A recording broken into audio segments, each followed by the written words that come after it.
Bonjour les amis turfistes, c'est Simon, j'espère que vous allez bien, que vous êtes bien installés et que vous avez de quoi noter les pronos, les tuyaux pour le quintet de ce mercredi. On change d'air hein, après une longue session à Vincennes, et bien direction Pau. Et oui, la célèbre ville, notamment pour son tricot et d'autres choses, bien sûr le foie gras par exemple.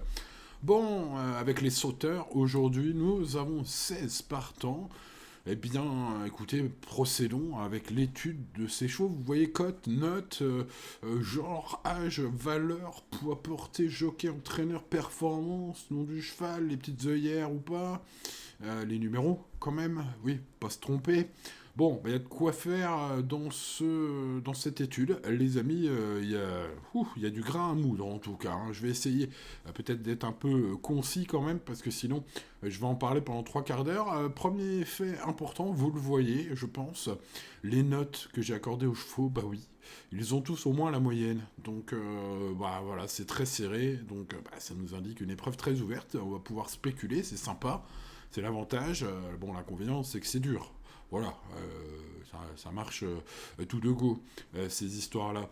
Bon, les amis turfistes, je voulais remercier, bon, maintenant que ceux qui veulent que les tuyaux sont allés aux tuyaux en fin de vidéo, je voulais remercier une partie d'entre vous, non négligeable, qui s'est abonné sur mon service VIP ces derniers jours, là, depuis le début de l'année. C'est vrai que j'avais fait beaucoup de pubs pour mon cheval du jour VIP, hein, qui est un cheval que je choisis dans les autres courses que le quintet, les amis, et qui carbure fort hein, depuis octobre dernier, super, méga super en octobre, super en novembre, super en décembre, et puis bah là en janvier on a enchaîné trois gagnants de suite depuis une semaine donc, et puis bah écoutez c'est bien parti quoi, donc bah c'est bien, je suis très content parce que fin décembre il y a beaucoup d'entre vous qui se sont abonnés et bah, on a commencé janvier par trois ploufs.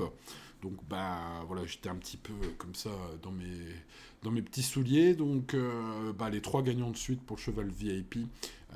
Voilà, on a bien remonté tout ça. Et puis bah depuis 2012, il n'y a pas trop à s'en faire. C'est une rubrique qui marche. Donc bah voilà, je voulais vous remercier. Là, je sais que beaucoup de VIP regardent aussi cette vidéo, bien évidemment.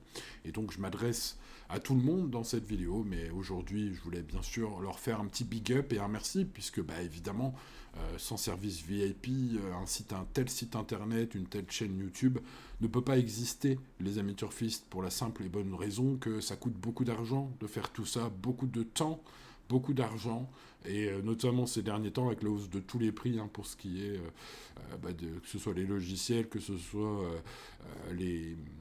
tout ce qui est comment on dit, je sais pas, pour avoir un nom de domaine, pour avoir un serveur et tout ça. Bon, bref, tout ça c'est technique, mais ça coûte de plus en plus de pognon, les amis. Donc un site comme ça, en gros, comme pronoturfgratuit.fr, hein, bah, ça me coûte 10 heures par jour de travail, 7 jours sur 7, déjà, première chose, et pas loin de 1000 euros quand même de frais. Hein.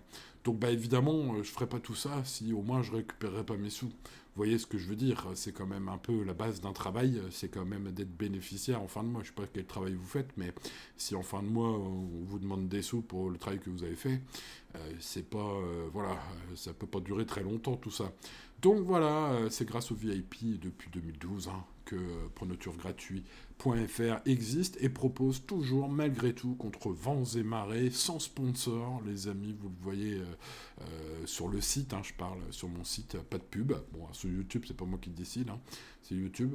Mais voilà, tout ça, j'essaye de le garder dans un équilibre, évidemment, toujours à travailler, hein, puisque, ben voilà, entre le gratuit et toutes les rubriques payantes sur le VIP, hein, parce que sur le VIP, il y a aussi dernière minute ticket du quintet, il y a aussi les tuyaux à grosse cote pour les courses par course, il y a aussi les pronostics d'Epic 5. Vous voyez, c'est un équilibre qu'il est toujours un peu, voilà, compliqué, hein, depuis, malgré que je fasse ça depuis 12 ans et demi, à garder pour essayer, pour tenter de satisfaire tout le monde, même si évidemment on peut pas satisfaire tout le monde dans la vie, c'est comme ça. Hein.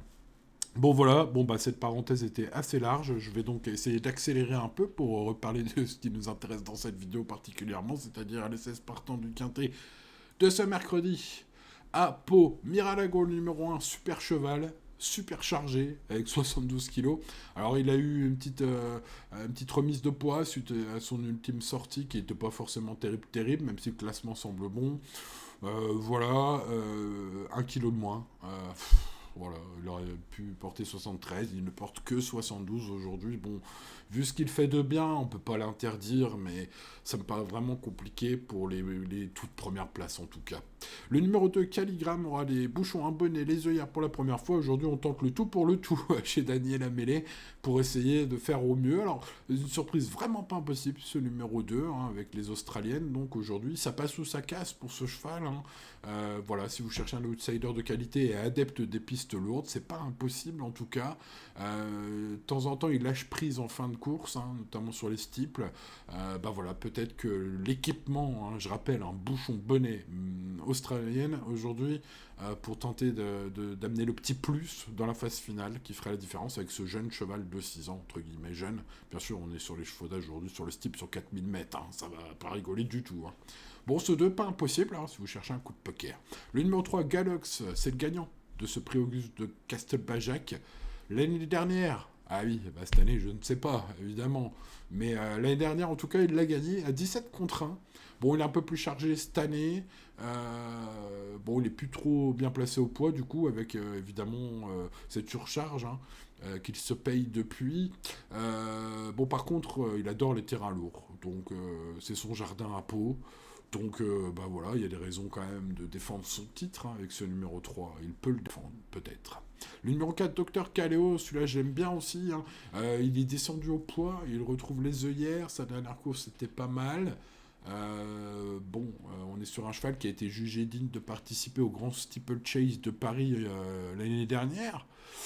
Donc c'est quand même pas n'importe quoi, hein. Voilà. Terrain lourd, il a une vraie carte à jouer, hein, c'est son truc.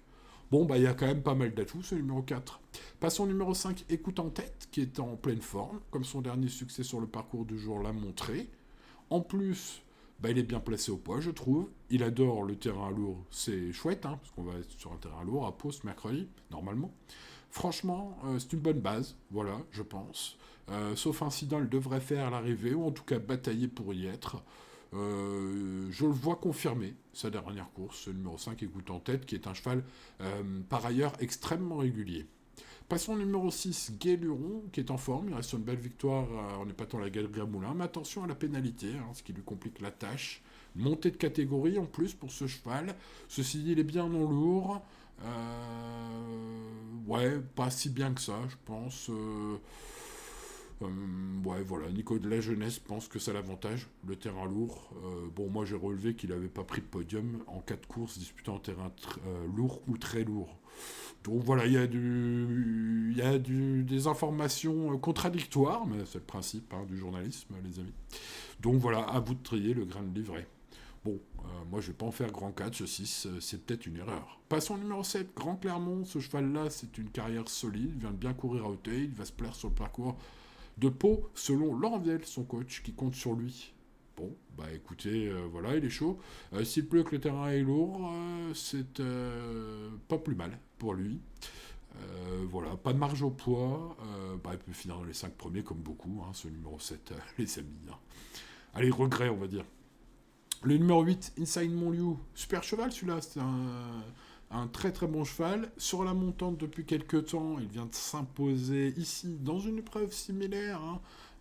D'ailleurs, en parlant des VIP, bah, vous l'avez touché à 10 contre 1, ceux qui sont VIP là sur mon site. La dernière fois, j'espère qu'il vous a fait très plaisir. Voilà, je tenais dans les tuyaux course par course ce jour-là. Bref, bon, pour revenir à aujourd'hui, il a pris une pénalité du coup. Bon, moi j'ai bien aimé, hein, le style de la dernière fois, il est plein de peau. D'ailleurs, un autre point intéressant, Herman Graal, son coach, hein, m'a semblé confiant dans sa déclaration à la presse. Passons au numéro 9, Jingle Denuo, un entraîneur confiant aussi pour ce numéro 9. Qui confie aussi à la presse, hein, que les terrains lourds c'est son truc. Bon, c'est un cheval qui a les moyens de surprendre ici, si tout se passe bien, sans avoir de marge. Je le vois plus pour une place, mais pour son retour en steep, ça pourrait être beau, hein, vu son avant-dernière course. Jingle des numéros. Ce numéro 9 pourrait nous chanter la chanson. Passons au numéro 10, Kraken, qui est là pour participer. Voilà, en 60 de valeur en steeple, alors qu'il vaut 54 en S, c'est bizarre. Bon, c'est vrai qu'en théorie, il est complètement mal placé au poids. Très peu expérimenté. Bon, ça, c'est pour les points négatifs. Bon, pour les points positifs, hein, il a battu le gagnant de quintet Grand Bat, je sais pas comment on dit, lors de ses débuts en steeple. C'était dans le prix du Fin Palais à Moulins, hein, les amis, on fait les lignes. Donc la dernière fois, le débutant en steeple, c'était à Moulins. Et il devançait ce jour-là un cheval qui avait gagné son quintet auparavant, qui s'appelle Grand Bas, ou Grand Bat, je sais pas, peu importe. C'est une ligne quand même qui interpelle. Même si tous les autres paramètres, avec les chevaux comme ça, tendres, hein, c'est le jeune, hein, le petit jeune de la bande, hein, il n'a que 5 ans, et il affronte des vieux chevaux forts et expérimentés. Donc est-ce qu'il va y arriver? Point d'interrogation. Je pense pas, mais bon, on peut pas non plus le rayer, quoi. Passons au numéro 11, l'Arabiato, pareil, hein, on peut pas le garder, on peut pas le rayer. Un cheval qui dépend de l'écurie incroyable, hein, d'Arnaud Chaillet, parfois incroyable, hein, un peu moins en moins ces derniers temps, mais bon, peut-être pas trop les oublier. Voilà, c'est un cheval qui a montré qu'il voulait pas trop se battre à ce niveau. Il a échoué 2 fois en 2 sorties récentes où il était pourtant écrasé d'argent, hein, les 2 dernières fois, hein, lorsqu'il est 8e et 6e. Là, ces derniers temps, il était à 7 contre 1, 4 contre 1, enfin voilà, tout le monde y croyait, beaucoup en tout cas. Bon, c'était vraiment pas terrible depuis octobre en fait, hein, depuis ses courses avant sa pause d'octobre, pardon, pour être exact. Et puis bon, on l'a pas revu du coup depuis octobre. Donc en plus, il y a une rentrée. Bon voilà, à part que c'est une écurie incroyable et qu'il a parfois fait impression dans des petites courses précédemment. Ce numéro 11, je n'ai pas fait grand crédit. Passons au numéro 12, UP4T, un fils de Cocorico, qui est super régulier. Alors il a tendance à revenir de l'arrière, comme on dit, vite mais trop tard. Voilà, il faut que ça se passe bien dans le parcours. C'est la condition sine qua non pour ce bon cheval. Mais je trouve que c'est un super challenger, hein, pour les amateurs de finisseurs de feu. Parce qu'il adore les pistes lourdes, entre autres, et puis parce que c'est un bon vieux tonton, hein, celui-là aussi. Hein. Ce numéro 12, ça peut être un joli coup de poker à tenter. Passons au 13, Always Love You, un cheval intéressant, super forme, qui adore le lourd. Les œillères vont l'aider à rester concentré, normalement. Je le vois bien à la lutte pour l'une des 5 premières places. Gagner, ce sera plus compliqué.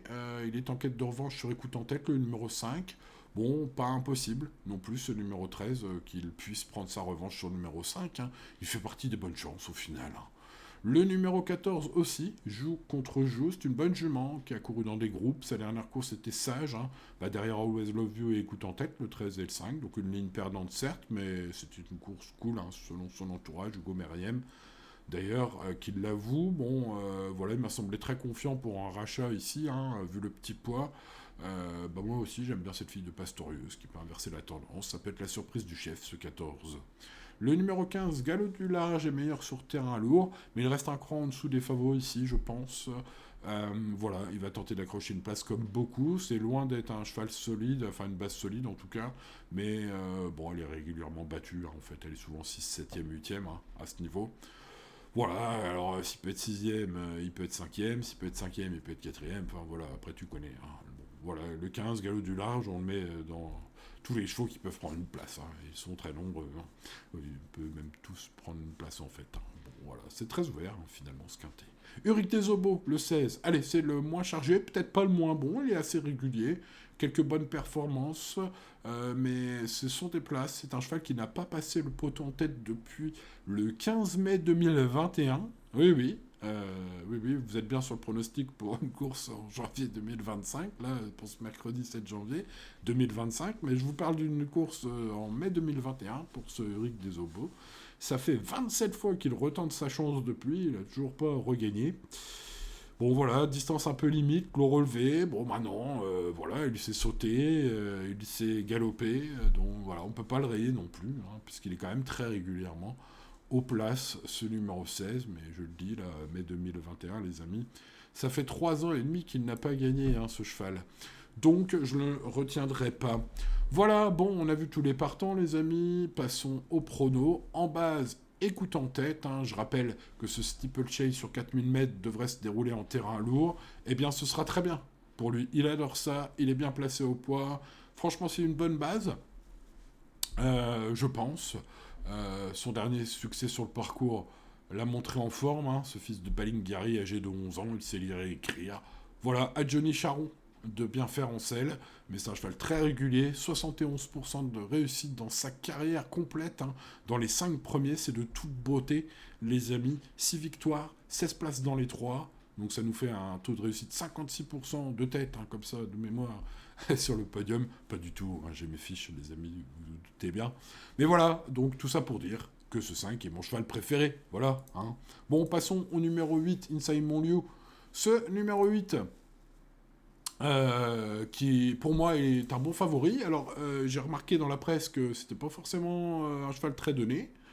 Bon, pour moi, certes, il a pris une pénalité, mais bon, alors peut-être hein, qu'avec ce numéro 8, j'ai un petit peu le cœur qui parle, parce que il vient de gagner, hein, ici, dans une épreuve similaire, à une cote de 10 contre 1, et bon, vous me voyez venir, il m'a fait très plaisir, hein. Il m'a fait très plaisir parce que je l'avais donné sur mon service VIP, bien sûr, et bah voilà, hein, quand je donne des gagnants sur le VIP, ou que ce soit dans cette vidéo, ou que ce soit sur mon site internet, je suis toujours content, hein. C'est un peu la satisfaction de mon travail, les amis. Donc voilà, du coup je l'aime bien, évidemment, surtout en ce moment, Inside Monliu. Donc, bah écoutez, moi, je pense qu'il peut confirmer malgré la pénalité. C'est une priorité, je pense, ce numéro 8, tout simplement. Un choco avec Dr Kaleo, qui a été jugé digne, hein, excusez du peu, de quoi le grand steeplechase de Paris l'année dernière. Là-dedans, voilà, hein, il a quand même été descendu au poids, il retrouve les œillères. Sa dernière course, c'était pas si mal. J'ai senti Alain Couetil, son coach, confiant. Bref, bah, beaucoup d'atouts aussi pour ce numéro 4. Et puis le 12 UPK2T, ça pourrait être le joli coup de poker du jour. Un fils de Cocorico, super, super régulier, qui sait finir vite. Alors souvent, il finit vite, mais trop tard. Bah, espérons qu'aujourd'hui, il fasse le finisseur de feu, hein. Ce serait bien pour ceux qui aiment ce genre de chevaux là, qui hop, tac, tac, tac, en fin de course là, on les voit pas à la caméra, puis hop, hop, ils apparaissent, et puis on pousse, et puis bah on verra bien. Allez, 5, 8, 4 et 12 pour mes 4 tuyaux, les amis. Aujourd'hui, on croise les doigts, c'est très ouvert, on reste très raisonnable, et on met derrière le 13, le 14, très bien placé au poids, des bons chevaux, des chics chevaux.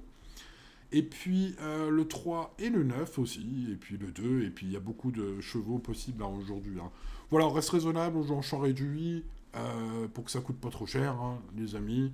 Un indice de confiance de 4 sur 10.